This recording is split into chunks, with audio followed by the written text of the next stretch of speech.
Muy buenos días para todos y todas. Arrancamos con la mejor energía con un nuevo podcast. Muy buenos días, Marian. ¿Cómo estás? Muy buenos días, Carlos. Muy bien. ¿Y tú? Excelente, Marian. Nuevamente con muchas expectativas porque este podcast contiene información que nos puede salvar de una emergencia. Así es, Carlos. Hoy hablaremos de ciberseguridad. Sabemos que el crimen no se queda atrás y cada expresión de crimen ya tiene su versión digital. Es verdad, hoy las empresas se enfrentan a diferentes problemas, como ataques de phishing o ransomware y una infinidad de malware que evoluciona y que no da tregua. Y acá tenemos la primer mala noticia del día. A veces nos gustaría creer que esto es como en las películas, que solo afecta a las grandes corporaciones, pero la verdad es que las empresas son un blanco perfecto para esta modalidad y los indicadores de ciberdelincuencia aumentan cada día. Esa es una mala noticia, pero así como existen las malas prácticas, también hay múltiples soluciones. Hoy vamos a aprender un poco sobre cómo no dar papaya digital. Así como coloquialmente decimos en la calle, no hay que dar papaya en la calle, hoy aprenderemos un poco sobre cómo no dar papaya digital. Bueno, y entonces si esa es nuestra temática de este podcast, se lo dedicamos a esas personas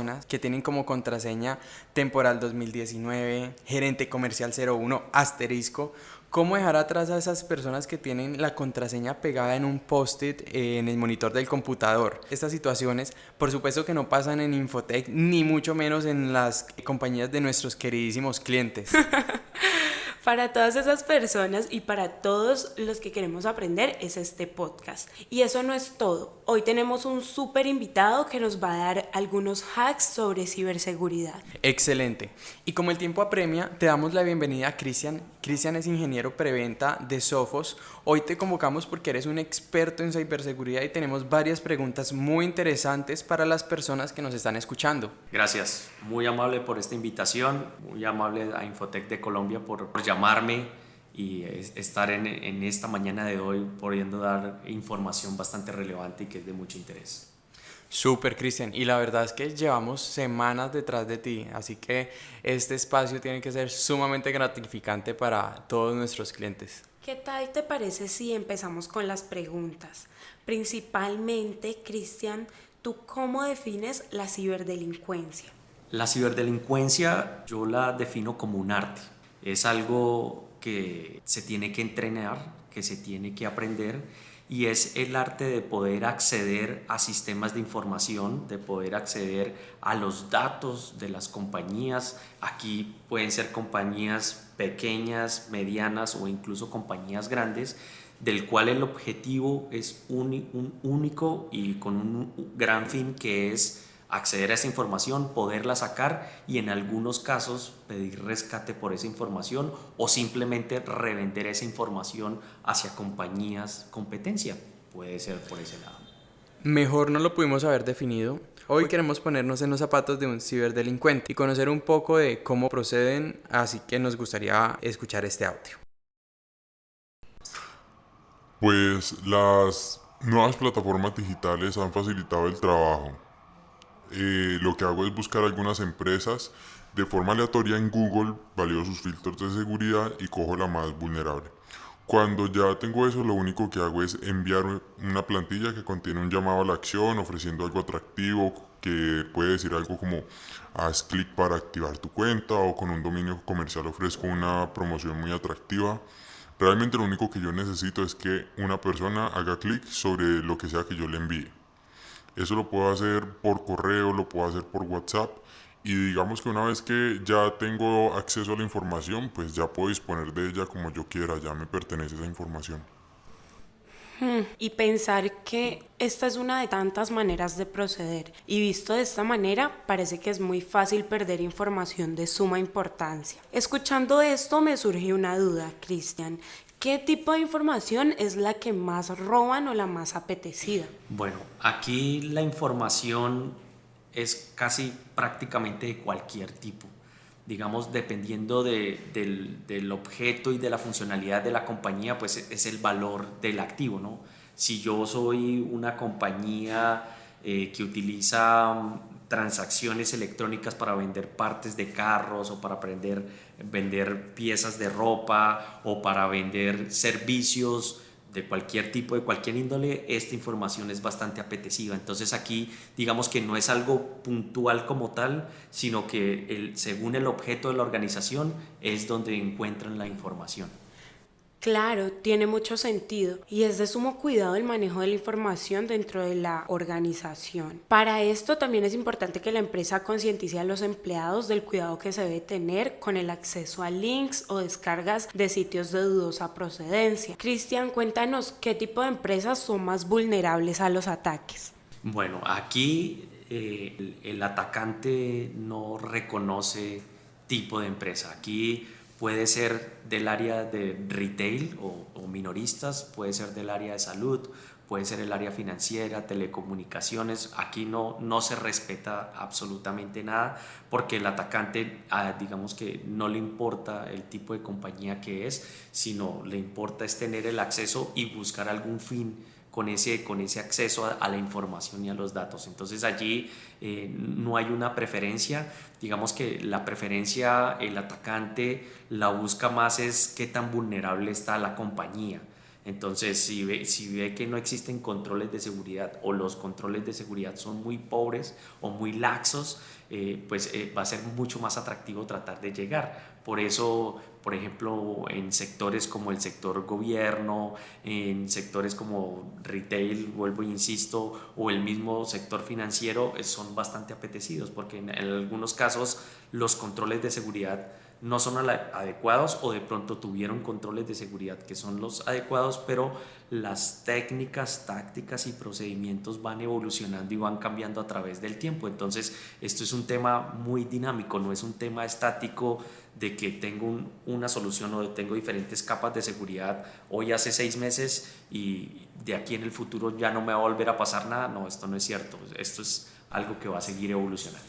Súper interesante, y aparte de eso estamos muy de acuerdo contigo. Creo que todos podemos coincidir en que este tipo de situaciones son cada vez más recurrentes, es decir, cada día estos casos cobran una visibilidad mayor. Te quiero hacer una pregunta. Cuando una empresa detecta una anomalía en su operación, es decir, se levanta un día, inicia su día laboral y se encuentra con un portal caído, su información no responde como es habitual, identifica que lo están atacando porque hay muchos elementos que están fuera de control. ¿Cuál es el ABC o el cúmulo de estrategias que se puede realizar para mitigar un poco el impacto de este ataque? Bueno, muy buena pregunta.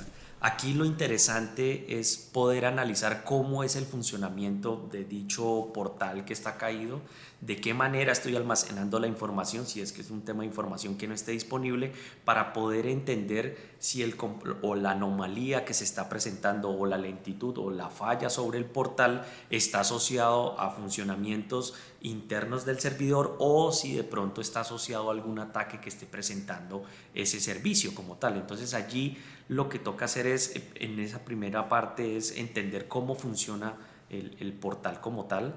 Por otra parte, hacer un análisis más en profundidad. Aquí ya comenzamos a hablar de tener soluciones de protección del endpoint que me permita tener esas capacidades de detección y de respuesta de tal manera de que pueda analizar comportamientos sospechosos como duplicidad de procesos, comunicaciones de comando y control hacia afuera, hacia internet, hacia IPs que sean maliciosas, también entender movimientos sobre las llaves de registro, y esto me puede comenzar a dar una guía y una ayuda del posible incidente que se pueda estar presentando. Entonces, en algunos casos el portal puede estar caído porque eliminan algún tipo de proceso del servidor web que están mostrando, entonces hay que volverlo a subir, hay que analizar qué fue lo que pasó. Esto requiere unas habilidades en términos de conocimientos del sistema operativo por un lado, y también tener habilidades en conocimiento de ataques por si lo que se está presentando es efectivamente un ataque o un incidente activo que se esté dando. De acuerdo con lo que nos dice Cristian, tú que nos estás escuchando, es importante tener en cuenta que tu organización puede estar en riesgo ahora mismo. ¿Estarían preparados para un ciberataque? Ese es un punto clave y realmente es importante porque no sabemos la magnitud del ataque, pero sí es un buen ejercicio hacernos esas preguntas, preguntarnos si contamos con soluciones, si contamos con planes de contingencia, si esto llegara a suceder, ¿a quién tengo que llamar? ¿Cuál es el ABC que deberíamos seguir? Para una compañía es vital funcionar 24/7, no detenerse. Para estas organizaciones el costo de estos ciberataques son gigantescos, son a veces incalculables. Es muy importante esto que estás hablando, que las empresas pymes también hagan tareas de ataques éticos, como un ethical hacking. Esto ayuda mucho a estar preparado ante un ciberataque, porque aquí comenzaríamos a simular la perspectiva de un atacante para ver hasta dónde puede llegar, si puede hacer un robo de credenciales, si tuvo acceso a los servidores donde están las bases de datos, a qué tipo de información pudo tener acceso. Este tipo de servicios son muy buenos.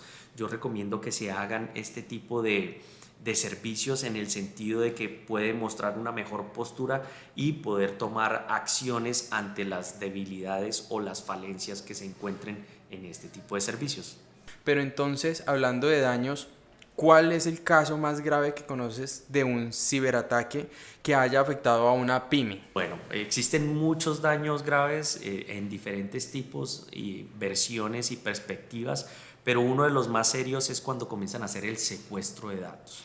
Entonces, cuando vienen ataques tipo ransomware, en donde lo que hace el atacante es ganar acceso al interior de la organización y poder encontrar esa información que es valiosa y cifrarla, pues obviamente estos tipos de ataques son los más duros, en el sentido de que es pérdida de información, y esta pérdida de información acarrea que de pronto haya indisponibilidad del servicio por un lado, que la reputación de la compañía baje porque pues los servicios no se encuentran disponibles, y esto ocasiona que pues las compañías adopten medidas extremas, como por ejemplo pagar el rescate para intentar recuperar la información, que es una lotería, es una moneda al aire. No sabemos si el atacante quiera devolver esas llaves privadas para poder hacer el descifrado de la información. Recuerden que una vez estén cifrados los datos, si no tenemos la combinación de las llaves públicas con las llaves privadas,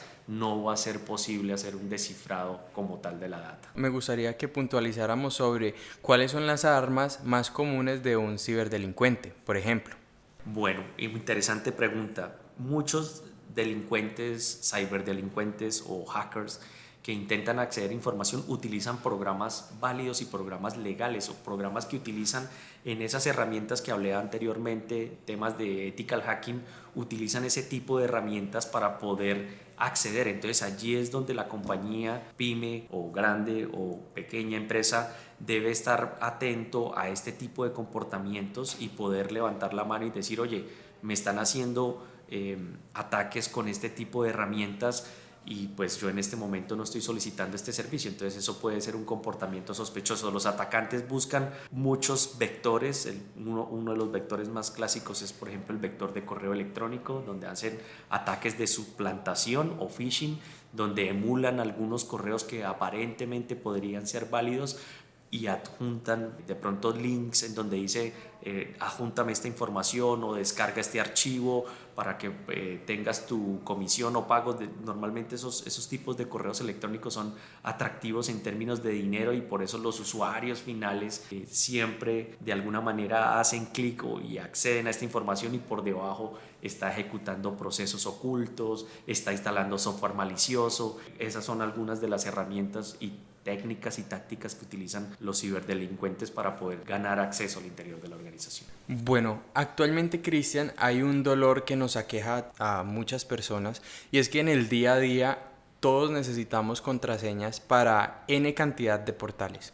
Cada uno de estos portales tiene unas características diferentes, es decir, cuando tú entras al portal de un aliado de tu día a día, a veces te pide una contraseña alfanumérica, luego otro portal te pide solo números. Cada uno tiene un modus operandi completamente diferente, y en este punto de este podcast me gustaría conversar contigo cómo gestionas tú tus contraseñas, es decir, cómo empiezas a administrarlas de una forma segura, porque lo que nosotros usualmente hacemos o las personas del común realizan es tener de pronto las contraseñas anotadas, de pronto tienen un Word que dice contraseñas, lo cual es un dolor gigantesco para tu seguridad. Entonces nos gustaría validar cómo podemos nosotros del día a día gestionar nuestras Exacto. contraseñas? Muy buena pregunta. Allí una de las formas más sencillas y bastante efectivas para hacer la gestión y administración de contraseñas es tener una aplicación que sea gestor de contraseñas. Existen aplicaciones que podemos instalar inclusive desde nuestro dispositivo móvil como en nuestras estaciones de trabajo, de tal manera que yo únicamente debería estar recordando una única contraseña robusta, que es la contraseña que me logra acceder al gestor de contraseñas, y dentro del gestor de contraseñas yo comienzo a definir contraseñas con complejidades mucho más altas que no requieren recordación o generación de recordación, sino que ahí yo ya puedo definir contraseñas bastante complejas. Este tipo de aplicaciones traen su propio método de cifrado por si de pronto algún atacante intenta jalarse ese archivo, no pueda abrirlo y no pueda ver el contenido de las contraseñas. Entonces, de esta manera es una manera muy sencilla y muy fácil de poder gestionar todas mis contraseñas de los portales. Como bien comentadas, existen portales que agregan un doble factor de autenticación, de que normalmente hacen el challenge contra el envío de un correo, de un mensaje de texto al dispositivo móvil o un correo al correo electrónico con el código de acceso. Pero estos gestores de contraseñas son bastante útiles. De hecho, yo lo uso bastante porque yo solo recuerdo la contraseña para desbloquear ese gestor de contraseñas y ahí adentro le puedo poner la mayor complejidad que yo tenga. Recuerden, utilicen temas alfanuméricos, mayúsculas, minúsculas, caracteres especiales. Eviten utilizar contraseñas que recuerden fechas de nacimiento, nombres de hijos, nombres de sus mascotas favoritas o temas que sean de fácil recordación para alguna persona que conozca y los entienda, para que no encuentren las contraseñas de una manera mucho más rápida, sino que sea más complejo el tema. Listo, Cristian. Entonces, para el desarrollo del podcast queremos que personifiques a un empresario, a un emprendedor, a un líder. Es decir, en este momento te duelen las soluciones, necesitas proteger la información de una compañía. ¿Cuál sería tu top 5 de elementos imprescindibles para proteger nuestra información, la información sensible de una compañía? Sabemos que el portafolio de esas soluciones es mucho más amplio, pero también queremos saber que no todas las organizaciones tienen estrategias 365 grados para proteger su información. A veces nos encantaría tener soluciones muy robustas, pero sabemos que están fuera del alcance porque pues por el tema de la relación costo-beneficio todavía no podemos implementarlas, pero sí hay unas que son esenciales. ¿Cuáles serían estas? Una de las cosas más importantes que nosotros deberíamos tener en términos de protección de una compañía, uno de los elementos más importantes, es tener un equipo de seguridad perimetral. Cuando yo hablo de un equipo de seguridad perimetral, estoy hablando de un firewall que tenga características de nueva generación, lo que se conoce en inglés como Next Generation Firewall. Este tipo de soluciones trae unos complementos adicionales que me ayudan a tener una mejor postura de seguridad, como por ejemplo un control de navegación, en donde yo pueda configurar y pueda parametrizar de pronto que los usuarios finales no accedan a páginas que sean potencialmente maliciosas o que tengan contenido malicioso. Entonces yo desde allí podría hacer una restricción y eso apoyaría un montón. Por otro lado, dentro del mismo firewall podría habilitar funcionalidades de control de aplicaciones para evitar el uso de algunas aplicaciones que puedan llegar a ser potencialmente maliciosas. Importante poder tener configuraciones de tipo de prevención de ataques de intrusos, o sea, IPS. Esos módulos que le estoy diciendo, esos tres que he nombrado en este momento, hacen parte de funcionalidades del Next Generation Firewall que me ayudarían. Una cuarta que es muy importante es proteger el punto final. Cuando hablo de protección del punto final, estoy hablando de protección sobre las estaciones de trabajo y sobre los servidores, de tal manera que yo tenga esa capa, porque la mayoría de los ataques están dirigidos es al punto final, donde reside la información, donde es más fácil llegar de alguna manera. Entonces ese punto final es algo que también debo proteger de una manera más proactiva, lo más proactivo posible, y que me pueda entregar bastante información.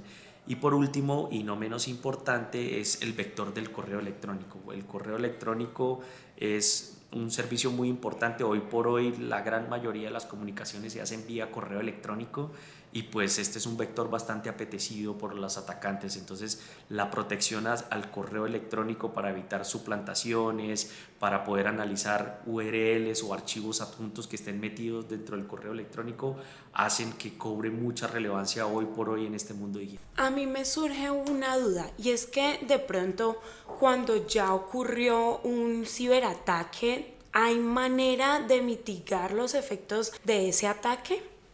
Sí, hay procesos de prevención de desastres en donde estos procesos le indican a esas compañías cómo proceder ante incidentes de ese estilo, cómo poderme recuperar ante un incidente. Entonces, una de las formas muy clásicas y que son muy efectivas es tener backups, poder sacar backups de toda la información y no necesariamente sacar el backup, sino una vez saco el backup, tener esas tareas de restauración, hacer pruebas internas de que saqué un backup, listo, tal vez en unos 10 días o en un fin de semana, en un horario no hábil, restauro el backup para verificar que efectivamente esa información que saqué se pudo restaurar, porque de nada me sirve poder sacar backups, pero si nunca pruebo de que en realidad ese backup se pudo restaurar, pues en el momento de un incidente voy a tener problemas bastante serios para poder subir en producción la información. Entonces, lamentablemente para la región,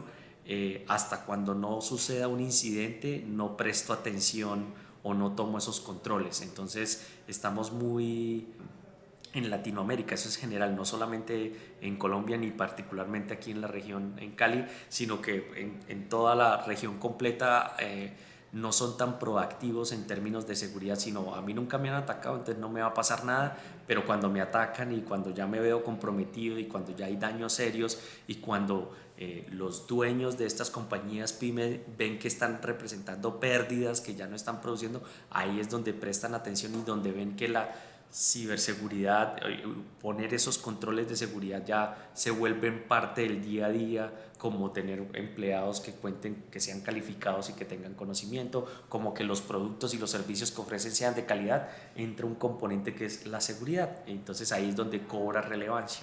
Listo, Cristian, pues realmente disfrutamos mucho de este espacio. Yo creo que Marian y yo podemos coincidir en que este momento fue realmente ameno.